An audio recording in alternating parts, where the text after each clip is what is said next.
একটি বাড়ি ভেতর থেকে তালাবদ্ধ। তার ভেতরে পড়ে আছে একই পরিবারের ৪ জন মানুষের পচাগলা মরদেহ। রংপুরের এই নৃশংস হত্যাকাণ্ড পুরো দেশকে স্তম্ভিত করে দিয়েছে। পুলিশ দাবি করেছে মাদক সেবন করতে গিয়ে ধরা পড়ে যাওয়ায় মাত্র ২ জন তরুণ এই ৪টা খুন করেছে। কিন্তু সাধারণ মানুষ, নিহতের স্বজন আর অপরাধ বিশ্লেষকদের মনে একটাই প্রশ্ন, এটা কি আসলেই মাদকাসক্তদের উন্মাদনা, নাকি এর পেছনে লুকিয়ে আছে অন্য কোনো বড় রহস্য? চলুন আজকের ভিডিওতে আমরা আলোচনা করব এই চাঞ্চল্যকর ঘটনার আদ্যোপান্ত। গত শনিবার রাতে রংপুর নগরীর মাছুয়াপাড়ার একটি বাসা থেকে উদ্ধার করা হয় অবসরপ্রাপ্ত শিক্ষক গণপতি চক্রবর্তী, তার স্ত্রী প্রীতিলতা চক্রবর্তী, বিশ্ববিদ্যালয়ে পড়ুয়া মেয়ে আঘামী চক্রবর্তী প্রার্থী এবং পঞ্চম শ্রেণীতে পড়া ১২ বছরের ছেলে প্রিয়ম চক্রবর্তীর মরদেহ। ঘটনার পরেই দেশ জুড়ে তোলপাড় শুরু হয়। পুলিশ দাবি করে এই হত্যাকাণ্ডে জড়িত সন্দেহে তারা মুগ্ধ দাস এবং সিদ্ধার্থ দাস নামের ২ তরুণকে গ্রেফতার করেছে। পুলিশের বক্তব্য অনুযায়ী এই ২ তরুণ নাকি শিক্ষক গণপতির বাড়ির ছাদে ইয়াবা সেবন করছিল।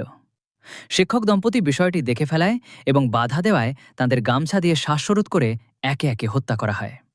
শুধু তাই নয়, পুলিশ জানায় ৪টা খুন করার পর নাকি ওই ২ খুনি তাড়াহুড়ো করে পালিয়ে যায়নি, বরং আরাম করে গোসল করেছে, ফ্রিজ থেকে শশা খেয়ে বের হয়েছে, এমনকি সোনাদানা খুঁজে বের করে মোবাইল ফোন পানিতে ডুবিয়ে রেখে শান্তিতে বাড়ি থেকে বের হয়েছে।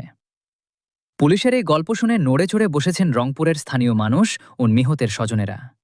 তাদের মনে একের পর এক প্রশ্ন উকি দিচ্ছে, যেমন মাত্র ১৯ এবং ২৩ বছর বয়সের ২ জন সাধারণ কম বয়সী ছেলে কিভাবে কোনো ধস্তাধস্তি বা চিৎকার ছাড়াই একে একে ৪ জন মানুষকে ঠান্ডা মাথায় খুন করল? ঘটনার সময় ওই বাড়ির বিদ্যুৎ সংযোগ ও সিসিটিভির তার কেন বিচ্ছিন্ন করা হয়েছিল? এর কোনো স্পষ্ট উত্তর পুলিশের কাছে নেই। সবচেয়ে বেশি তোলপাড় সৃষ্টি হয়েছে একটি কাকতালীয় বা রহস্যজনক বিষয় নিয়ে। গ্রেপ্তার হওয়া এক যুবকের গায়ে যে শার্টটি দেখা গেছে, ঠিক হুবহু একই ব্র্যান্ড ও ডিজাইনের। ঘটনাস্থলে ঘুরে বেড়াতে দেখা গেছে রংপুর ডিবির ডিসি সনাতন চক্রবর্তীকে। যদিও পুলিশ এটিকে নিছক কাকতালীয় বলে উড়িয়ে দিয়েছে, তবুও মানুষের মনে সন্দেহ কাটেনি। ৪টা মানুষকে খুন করার পর কোনো অপরাধ বোধ ছাড়াই ঘরে বসে ফল খাওয়া বা গোসল করার মতো সিনেম্যাটিক ক্লিশে কি বাস্তব জীবনে সম্ভব? তদন্তের নাটকীয়তা এখানেই শেষ নয়।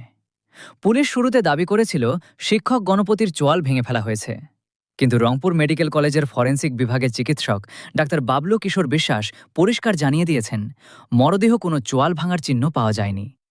প্রাথমিকভাবে তাদের ধারণা ৪ জনকে শ্বাসরোধ করেই মারা হয়েছে। এদিকে গ্রেপ্তার হওয়া ২ যুবক আদালতে ১৬৪ ধারায় স্বীকারোক্তিমূলক জবানবন্দি দিয়েছেন। পুলিশ বলছে, যেহেতু আসামিরা স্বীকার করেছে তাই তাদের আর কোনো লুকোচুরি নেই। কিন্তু তবুও স্বজনদের প্রশ্ন, আসল অপরাধীদের আড়াল করতেই কি এই ২ তরুণকে বলি করা হচ্ছে না? ঘটনা এখানেই থেমে নেই।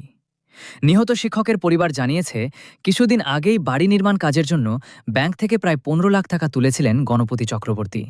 এমনকি এই ঘটনার পেছনে অন্য কোনো বড় মোটিভ বা জঙ্গি সংগঠনের যোগসাজশ আছে কিনা সে আশঙ্কাও অনেকে করছেন।